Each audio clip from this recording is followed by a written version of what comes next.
కౌడిపల్లిలోని తెలంగాణ ఉద్యమకారుడు కామ్రేడ్ స్వర్గీయ చిల్ముల కిషన్ రెడ్డి వర్ధంతి వేడుకలను శనివారం మండల కేంద్రమైన కౌడిపల్లిలోని ఆయన స్వగృహంలో ఘనంగా నిర్వహించారు. కిషన్ రెడ్డి 6వ వర్ధంతిని పురస్కరించుకుని తెలంగాణ ముఖ్యమంత్రి రేవంత్ రెడ్డి సోదరుడు కొండలరెడ్డి, నర్సాపూర్ మాజీ MLA Chilumula Madan Reddy, Narsapur in-charge PCC ప్రధాన కార్యదర్శి ఆవుల రాజిరెడ్డి, మెదక్ జిల్లా కాంగ్రెస్ పార్టీ అధ్యక్షులు ఆంజనేయులు గౌడ్, నియోజకవర్గ రాజకీయ ప్రముఖులు, బంధువులు, స్నేహితులు భారీ సంఖ్యలో కిషన్ రెడ్డి చిత్రపటానికి పూలమాలలు వేసి ఘనంగా నివాళులు అర్పించారు. ఈ సందర్భంగా వారు మాట్లాడుతూ కిషన్ రెడ్డి మహోన్నతమైన వ్యక్తి అని, తెలంగాణ రాష్ట్ర సాధనలో రాష్ట్ర రైతు సంఘం అధ్యక్షుడిగా కొనసాగి రాష్ట్ర సాధనలో కీలకంగా వ్యవహరించారని కొనియాడారు. అలాగే నర్సాపూర్ డివిజన్ సాధనలో ఎనలేని కృషి చేస్తారని గుర్తు చేశారు. ఆయన ఆశయాలను కొనసాగించాలన్నారు. ఈ కార్యక్రమంలో కాంగ్రెస్ పార్టీ రాష్ట్ర పార్టీ నాయకురాలు చిలుముల సుహాసిని రెడ్డి, కాంగ్రెస్ పార్టీ రాష్ట్ర నాయకులు చిలుముల శేషసాయి రెడ్డి, కాంగ్రెస్ పార్టీ జిల్లా నాయకులు చంద్రం కృష్ణగౌడ్, కరుణాకర్ రెడ్డి, రాష్ట్ర నాయకులు Sudheer Reddy, Mohammad Nagar society chairman Banswada Govardhan Reddy, vice chairman Chilumula Chinnamreddy, Medak జిల్లా కోఆప్షన్ సభ్యులు మన్సూర్, మండల కాంగ్రెస్ పార్టీ అధ్యక్షులు శ్రీనివాసరావు,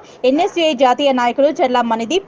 మెదక్ జిల్లా ఆర్యవైశ్య కార్యవర్గ సభ్యుడు కౌడ శ్రీనివాస్ గుప్తా, వెంకటేష్ గుప్తా, నర్సాపూర్ మాజీ జెడ్పీటీసీ శ్రీనివాస్ గుప్తా, వెల్దుర్తి మాజీ ఎంపీపీ నరేందర్ రెడ్డి, మాజీ ఎంపీపీ రాజు నాయక్, రాష్ట్ర గౌడజన హక్కుల పోరాట సమితి ప్రధాన కార్యదర్శి చంద్రం దుర్గాగౌడ్, బీఆర్ఎస్ పార్టీ మండల అధ్యక్షులు సారా రామాగౌడ్, నాయకులు గంగాధర్, పుండరీకం గౌడ్, నాయకురాలు మట్టా నీరజారెడ్డి, నాయకులు చంద్రం కిషోర్ గౌడ్,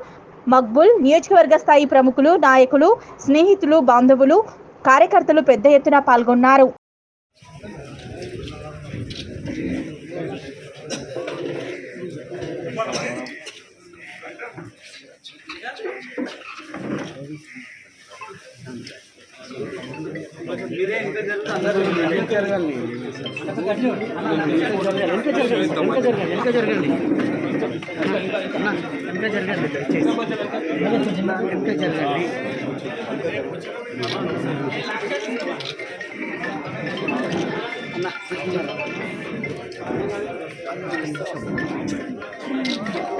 చిలుముల